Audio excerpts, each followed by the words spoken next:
ময়ূকের সাথে বনলতার ছবি দেখে সব সত্যি জানতে চলেছে অনুভব। সম্পূর্ণ জানতে ভিডিওটিতে একটি লাইক করে দেখতে থাকো। গল্পের শুরুতেই দেখা যায় অনুভবকে ভালোবেসে ফেলেছে বনলতা, কিন্তু এই ভালোবাসা শুধুমাত্র একতরফা। কোনোভাবেই অনুভব বনলতাকে ভালোবাসতে পারে না আর বলে, তুমি যত আমার কাছে আসার চেষ্টা করবে আমার কিন্তু তত বেশি করে আরও অসহ্য লাগবে। তাই বলছি তুমি আমার কাছ থেকে চলে যাও, দূরে সরে যাও প্লিজ। আর তখনই বনলতা বলে, তুমি আমার সাথে এইরকমভাবে ব্যবহার করছো কেন অনুভব? আমি তোমার স্ত্রী, তুমি কি সে কথা ভুলে গেছো? আমাদের বিয়ে হয়েছে। এরপরে অনুভব বলে, হ্যাঁ বিয়ের পরেই তো তুমি চলে গিয়েছিলে, এই তো তুমি আমাকে ভালোবাসো। শোনো, এই রকমভাবে আমার কাছে আসার চেষ্টা করলে কোনো লাভের লাভ হবে না, বরং তুমি আমার অসহ্যই কারণ হয়ে উঠবে। এরপর বনলতা বলে, তুমি লাজুর প্রতি একটু বেশি যত্নশীল আর আমার ওপর তুমি অনেক অন্যায় করো, কিন্তু সেটা তুমি কোনোভাবেই স্বীকার করতে চাও না, আর এর জন্যই আমার অনেক বেশি খারাপ লাগে। তখনই অনুভব বলে, শোনো, আমাকে এসব বলে কোনো লাভ হবে না। একটা কথা কান খুলে শুনে রাখো, যে আমি তোমাকে ভালোবাসি না। এই বলেই অনুভব চলে যায় আর বনলতার অনেক বেশি কষ্ট হয়। পরের দিন সকাল হতেই লাজু রেডি হচ্ছে, কলেজে যাবে। ঠাম্মি বারবার করে বলে, আজ তোর প্রথম কলেজ, হিসাব মতন তুই একা যাবি, তুই পারবি তো?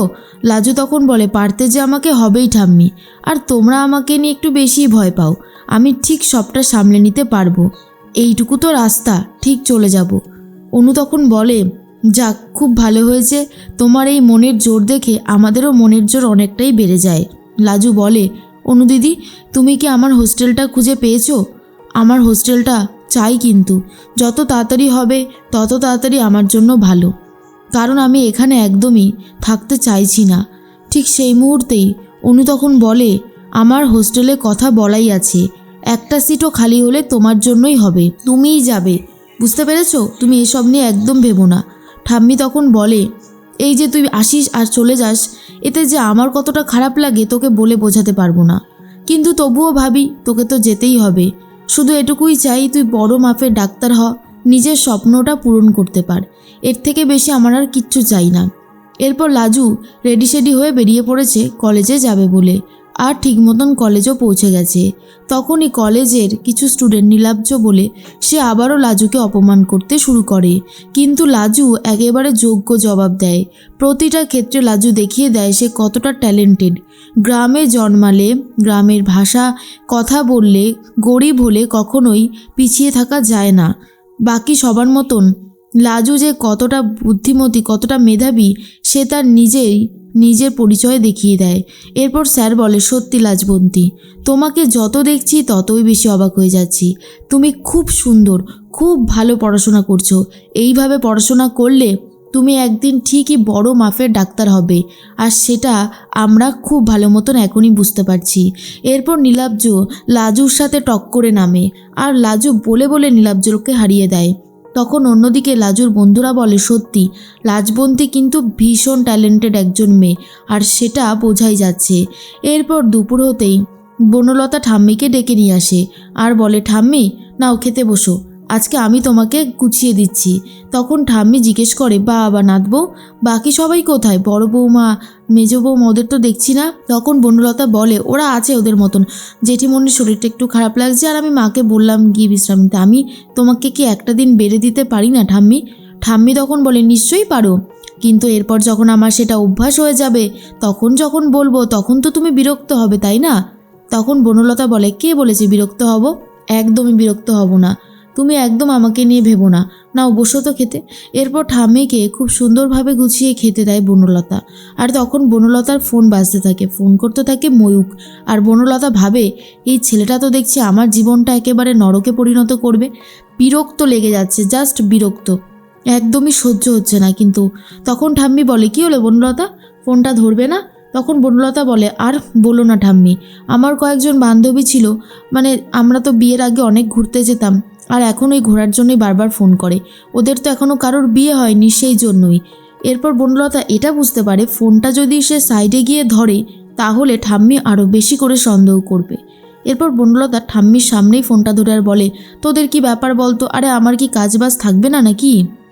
ময়ূক বলে, বাবা একেবারে তুমি থেকে তুই তো কারি। ও বুঝেছি, আশেপাশে কেউ আছে তাই তো। বনলতা দেখো, আমি না একটু বিপদে পড়েই তোমাকে ফোনটা করেছি বলতে পারো। তুমি তো জানোই যে আমি একটা স্টার্ট আপ শুরু করেছিলাম। প্রথমের দিকে সেটায় ভালোই লাভ পেলেও আস্তে আস্তে সেটার লাভটা একটু হারিয়ে গেছে। আমার না এই মুহূর্তে বেশি না, ওই 15 লাখ টাকার মতন খুব দরকার আছে। তুমি যদি এই 15 লাখ টাকা আমাকে দিয়ে দাও তাহলে আমার খুব সুবিধা হয়। আর এই কথাটা শোনার পরে বনলতা একেবারে আকাশ থেকে পড়ে। অন্যদিকে ঠাম্মি বোঝার চেষ্টা করে সত্যিই কি কোনো বান্ধবী ফোন করেছে নাকি অন্য কোনো ব্যাপার আছে। এদিকে লাজুদের সাদা কোট দেওয়া হবে আর এটা নিয়েই সবাই বেশ এক্সাইটেড। লাজু ভাবে একটু একটু করে স্বপ্নটা সত্যি হতে চলেছে। মাঝে মধ্যে বুঝতেই পারছি না যে আমি স্বপ্ন দেখছি নাকি এটা সত্যি বাস্তবে হচ্ছে। লাজুকে এরপর ডাকে সাদা কোটটা দেওয়ার জন্য আর বলে, লাজু তুমি পারবে তো এই কোটের মর্যাদা রাখতে? তখন লাজবন্তী বলে, অবশ্যই পারবো ম্যাডাম, আপনারা যেভাবে আমাকে সাপোর্ট করছেন, ভরসা করছেন, আমার যে খুবই ভালো লাগছে। আমি সারা দিন রাত খাটবো যাতে আমি ডাক্তারিটা খুব ভালোভাবে করতে পারি, আমি মানুষের সেবা দিতে পারি। এরপর ম্যাডামরাও লাজুর কথা শুনে খুশি হয়। অন্যদিকে দেখা যায় মনে মনে একটা কথাই ভাবতে থাকে লাজু, যেভাবেই হোক না কেন তাকে ভালো বড় ডাক্তার হতেই হবে, কোনোভাবেই সে যেন পিছিয়ে না পড়ে। এদিকে বনলতা ময়ূকের কথা শুনে আকাশ থেকে পড়ে আর বলে, তোমার কি মাথা টাথা খারাপ হয়ে গেল? 15 লাখ টাকা আমি কোথা থেকে পাবো? এই বলেই ফোনটা কেটে দেয়। এদিকে ঠাম্মির খাওয়াও হয়ে গেছে। তখন বনলতা ঠাম্মিকে বলে, ঠাম্মি তুমি ঘরে চলে যাও, আমি এই জিনিসটা গুছিয়ে নিচ্ছি। এরপর ঠাম্মি বলে, তুমি পারবে নাদবো? লাজু হলে তো কত সুন্দর সব কিছু করতো। আর এটা শোনার পর বনলতা আবারও রেগে যায় আর বলে, লাজু লাজু আর লাজু, সারাটা দিন সবাই শুধু লাজুর নামে জব করতে থাকে। একদম আমার ভালো লাগে না, বিরক্ত লাগে। আর মনে হয় কবে এই লাজুটা এই বাড়ি থেকে যাবে। এর মাঝখানেই বনলতার ফোনে অনেকগুলো মেসেজ ঢোকে আর সেই বনলতা একদিকে ফোন আর এক হাতে রয়েছে এঁঠো প্লেটটা। তখন বনলতা বারবার করে দেখার চেষ্টা করে কি মেসেজ এসছে, কিন্তু মেসেজ আসেনি, এসেছে কিছু ফটোস। আর সেই ফটোসগুলো ক্লিক করে দেখে সেখানে ময়ূক আর বনলতার ছবি রয়েছে, যা দেখার পর বনলতার হাত থেকে প্লেটটা পড়ে যায়। আর এটা দেখার পর ঠাম্মি পুরোপুরি অবাক হয়ে যায়, বুঝতে পারে কিছু একটা অঘটন ঘটেছে, না হলে এইভাবে হাত থেকে তো বাসন পড়বার নয়। তখন বনলতা বুঝতে পারে অনুভব যদি এগুলো একবার জেনে যায় তাহলে কিন্তু অনুভবের বাড়ির লোক আর অনুভব তো আছেই, কেউই বনলতাকে এই বাড়িতে ঠাঁই দেবে না। আর সেটা নিয়েই বনলতা ভয় পেয়ে যায়। ঠাম্মি বোঝার চেষ্টা করে কি হয়েছে বনলতার।